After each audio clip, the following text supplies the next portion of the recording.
Hello everyone, आज हम हमारा न्यू टॉपिक स्टार्ट करेंगे जो कि है एच पैरामीटर्स। ये जो पैरामीटर्स होते हैं ये प्राचल एच प्राचल कहलाते हैं। ये पैरामीटर्स हमारे किसी भी 4 टर्मिनल नेटवर्क या फिर बाई पोर्ट नेटवर्क के व्यवहार को समझाने के लिए काम में लिए जाते हैं।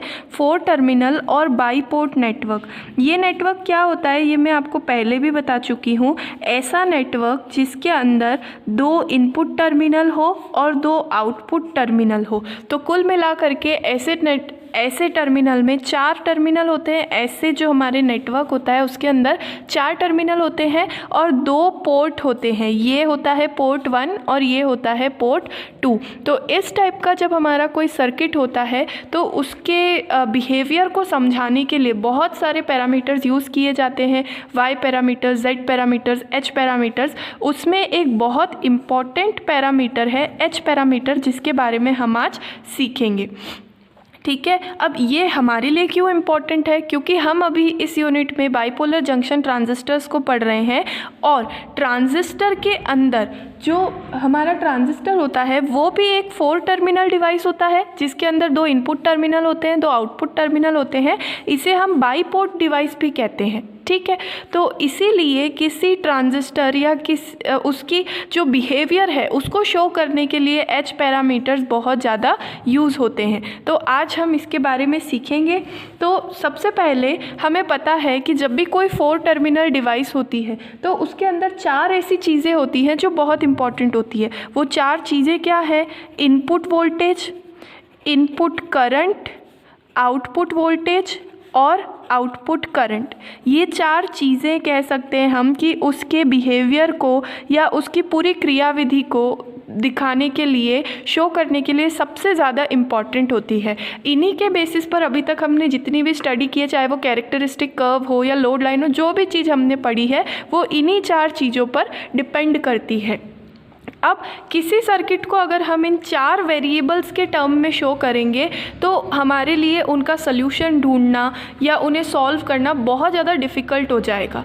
तो इनमें से हम 2 चीज़ों को डिपेंडेंट मान लेते हैं और 2 चीज़ों को हम इंडिपेंडेंट मान करके कुल मिला करके सिर्फ 2 ही चरों के फॉर्म में या 2 ही वेरिएबल्स के फॉर्म में हम अपनी इक्वेशन बनाते हैं। अब इसका क्या मतलब है? डिपेंडेंट का मतलब होता है स्वतंत्र चर और इसका मतलब होता है जो किसी पर निर्भर है। तो इसे हम बोल सकते हैं आश्रित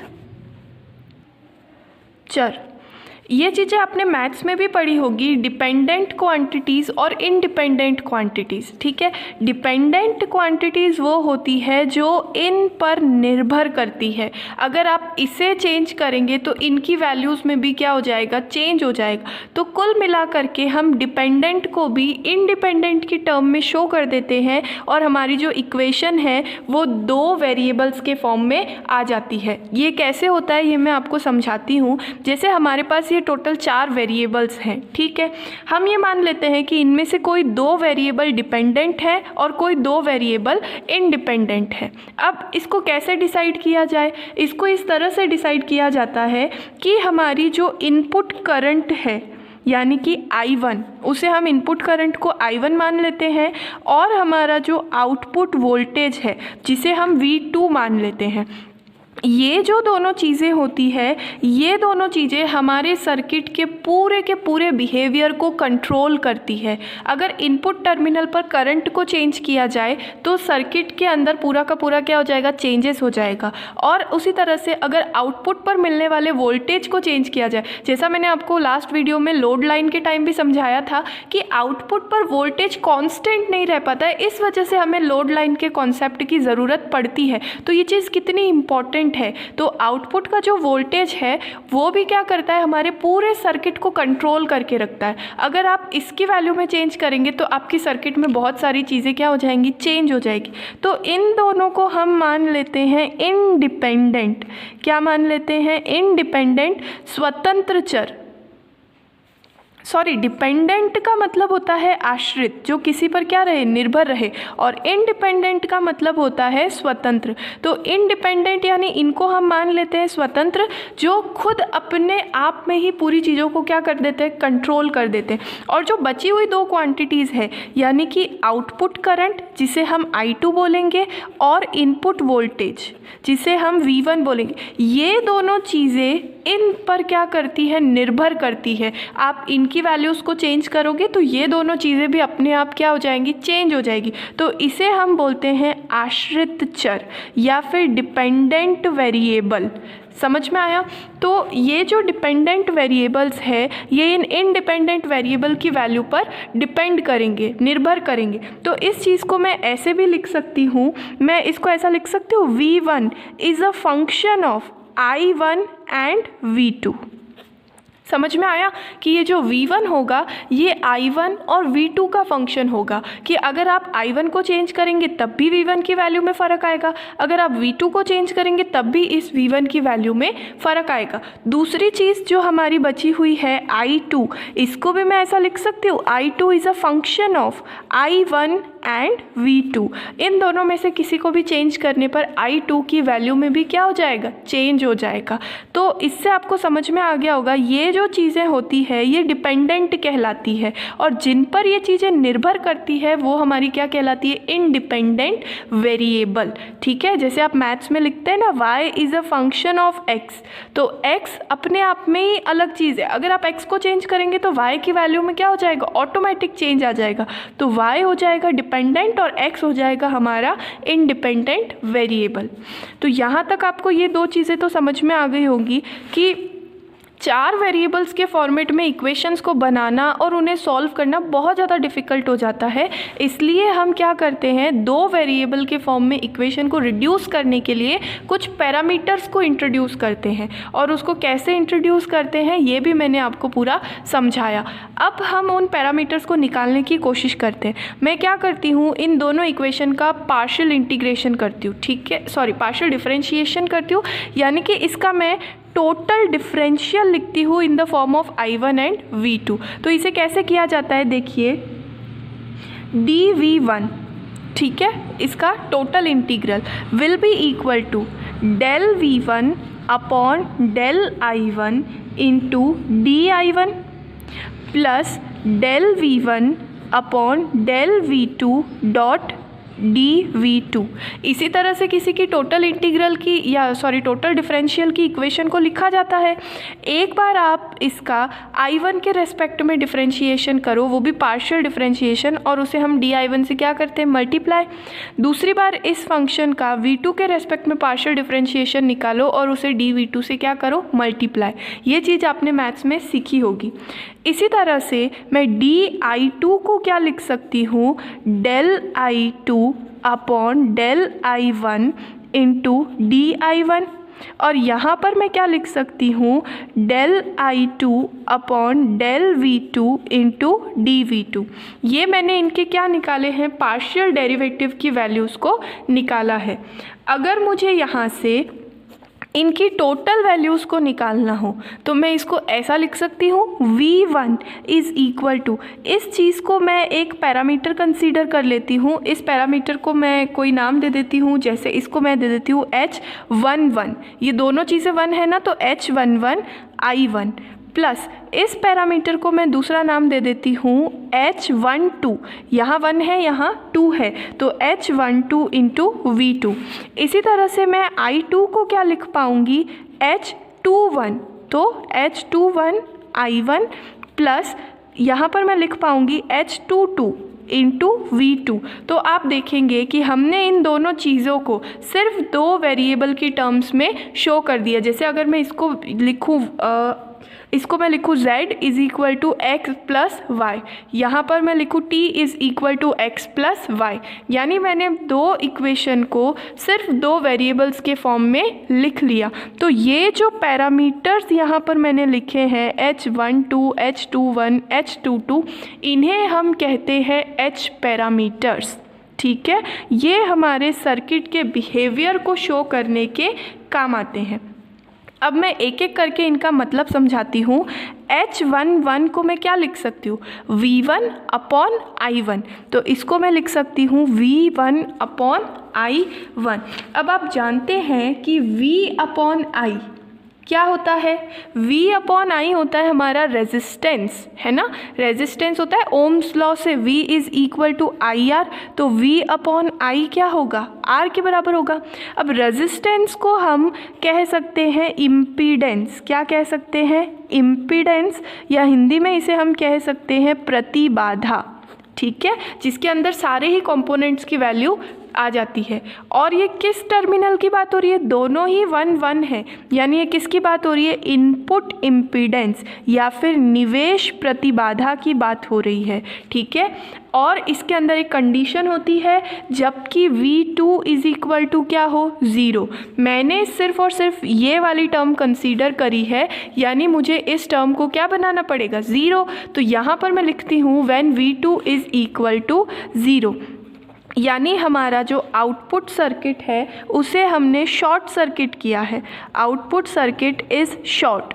शॉर्ट सर्किट का क्या मतलब होता है, आप वहाँ पर वोल्टेज डिफरेंस को कैंसिल कर दो, पॉजिटिव को नेगेटिव से मिला दो, तो वहाँ पर कोई भी वोल्टेज नहीं रहेगा, वो वोल्टेज डिफरेंस जो होगा वो न्यूट्रलाइज हो जाएगा और अचानक से बहुत ज़्यादा करंट फ्लो होगी। तो इस केस को हम क्या कहते हैं, शॉर्ट सर्किट। यानी हमने V2 पर ये जो V2 वाला प्लस माइनस के 2 टर्मिनल थे, इनको आपस में मिला लो, यानी हमने सर्किट को क्या कर दिया, शॉर्ट सर्किट कर दिया, ठीक है। तो इस केस में जो इसकी वैल्यू होती है इसे हम कहते हैं इनपुट इम्पीडेंस या फिर निवेश की प्रतिबाधा, और इसे हम डिनोट करते हैं HI से। किससे डिनोट करेंगे, HI से। ये देखिए H और स्मॉल I। इसी तरह से अगर हम अपने नेक्स्ट पैरामीटर की बात करें H12, तो ये किसके बराबर था, H12 ये बराबर था V1/V2 के बराबर है, ये V1/V2। एक बार हम सारी चीज़ों को लिख लेते हैं, उसके बाद हम देखेंगे कि किसका क्या मतलब है। तो थर्ड वाला था हमारा H21 जो कि किसके बराबर था, I2/I1 के बराबर था, और जो फोर्थ वाला था ये था हमारा H22 जो कि I2/V2 के बराबर था। अब हम इनका मतलब समझने की कोशिश करते हैं। तो पहले हम इसको देखते हैं H21 को, ये क्या चीज़ है, I2/I1। इसका क्या मतलब है, output current upon input current, इसका यही मतलब है। और जब हम आउटपुट से इनपुट का रेशियो निकालते हैं तो उसे हम क्या कहते हैं, गेन। इसे हम क्या कहेंगे, करंट गेन। क्या कहेंगे, करंट गेन या फिर धारा लाभ। क्या कहेंगे, धारा लाभ या फिर करंट गेन। और वो भी किसके लिए, फॉरवर्ड करंट गेन। किसकी बात हो रही है, ये फॉरवर्ड करंट गेन। तो इसे हम डिनोट करते हैं HF से। अब यहाँ पर इस फॉरवर्ड का क्या मतलब है, ये हम जब इसे देखेंगे तो आपको समझ में आ जाएगा। देखिए मैंने क्या बताया, आउटपुट अपॉन इनपुट का जो रेशियो होता है उसे हम कहते हैं फॉरवर्ड गेन, ठीक है। अब यहाँ पर क्या है, इनपुट अपॉन आउटपुट, यानी इसका क्या हो रहा है, उल्टा हो रहा है। होना क्या चाहिए, आउटपुट अपॉन इनपुट, लेकिन यहाँ पर इसका क्या है, रिवर्स है। क्या है, इनपुट अपॉन आउटपुट। तो इसे हम कहेंगे रिवर्स गेन। क्या कहेंगे, रिवर्स गेन। और वो भी किसका गेन है, वोल्टेज का। किसका लाभ है, वोल्टेज का। तो इसे हम कहेंगे रिवर्स वोल्टेज गेन। समझ में आया, ठीक है। तो इसे हम डिनोट करेंगे H और स्मॉल r से, रिवर्स वोल्टेज गेन। हिंदी में हम इसे कहेंगे उत्क्रम वोल्टता लाभ। इसे हम कहेंगे उत्क्रम वोल्टता लाभ, ठीक है। और इसकी बात आती है H22। अभी हमने देखा ओम के लॉ से V = IR, तो V/I जो होता है वो R के बराबर होता है। लेकिन यहाँ पर मुझे दे रखा I/V, तो मुझे इस इक्वेशन को उल्टा करना पड़ेगा। I/V = 1/R। 1/R का मतलब होता है रेजिस्टेंस का उल्टा। रेजिस्टेंस सर्किट में करंट को फ्लो होने से रोकता है। तो ऐसी चीज़ जो सर्किट में करंट को फ्लो होने के लिए प्रोत्साहित करती है, ठीक है, उस चीज़ को हम बोलते हैं एडमिटेंस। क्या कहते हैं, एडमिटेंस। जब हम रेजिस्टेंस को अगर X से शो करते हैं तो इसका जो उल्टा होता है उसे कहते हैं एडमिटेंस या फिर प्रवेश्यता। प्रवेश्यता का क्या मतलब है? जो करंट को एंटर करने के लिए रास्ता बनाता है उसे कहेंगे हम प्रवेश्यता, जो कि क्या होगा? रेजिस्टेंस का उल्टा। इसे हम कहते हैं एडमिटेंस। जितना ज़्यादा सर्किट का एडमिटेंस होगा उतनी ज़्यादा करंट फ्लो होगी, लेकिन जितना ज़्यादा रेजिस्टेंस होगा या इम्पिडेंस होगा उतनी ही कम करंट फ्लो होगी। समझ में आया? तो ये हो गई हमारी एडमिटेंस या फिर प्रवेश्यता। लेकिन ये दोनों ही आउटपुट टर्मिनल है, तो ये किसकी प्रवेश्यता हो जाएगी? आउटपुट की प्रवेश्यता। समझ में आया? निर्गत की प्रवेश्यता, निर्गम प्रवेश्यता, या बोलेंगे हम आउटपुट एडमिटेंस। तो इसे हम शो करेंगे H0 से, HO या फिर H0 से। समझ में आया? ठीक है। अब यहाँ पर हम कंडीशंस देख लेते हैं। ये देखिए, अभी मैंने आपको बताया कि जब हम H11 को लिख रहे हैं तो हमने V2 को क्या माना है? 0। तो इसी तरह से जब हम H12 लिखेंगे तो ये टर्म मुझे क्या करनी पड़ेगी? 0। तो उस केस में I1 क्या हो जाएगी? 0। तो यहाँ पर हम लिखेंगे when I1 is equal to 0। इसका क्या मतलब है? पहले हम लिख लेते हैं, फिर मैं समझाती हूँ। इसी तरह से जब हम H21 निकालेंगे तब भी हमें V2 को क्या लिखना पड़ेगा? 0। और जब हम H22 को निकालेंगे तो हमें इस टर्म को क्या लिखना पड़ेगा? 0। तो यहाँ पर हो जाएगी I1 इज़ इक्वल टू 0। अब इसका क्या मतलब है? V2 मतलब 0 तो मैंने आपको बता दिया कि हम आउटपुट को क्या कर देते हैं? शॉर्ट सर्किट कर देते हैं। समझ में आया? आउटपुट टर्मिनल को हम शॉर्ट कर देते हैं तो हमारा वोल्टेज क्या हो जाएगा? 0। लेकिन करंट कब 0 होती है? आपने सारी डिवाइस कनेक्ट कर दी लेकिन फिर भी करंट फ्लो नहीं हो रही है, तो ये सिर्फ और सिर्फ एक ही केस में हो सकता है जब इससे किसी भी चीज़ को जोड़ा ही ना गया हो। यानी इस सर्किट को हम क्या रखें? ओपन रखें। बिल्कुल ओपन सर्किट जब होगा तब हमारी करंट की वैल्यू क्या आएगी? 0 आएगी। तो यहाँ पर हम लिखेंगे इनपुट सर्किट ओपन। ठीक है। और यहाँ पर भी हम लिखेंगे इनपुट सर्किट ओपन। तो अब इन H पैरामीटर्स के फॉर्म में इक्वेशन हमारी क्या हो जाएगी? V1 इज़ इक्वल टू किसके बराबर हो जाएगी? V1 is equal to I1 plus HR V2 और I2 हो जाएगी हमारी HF I1 plus H0 V2।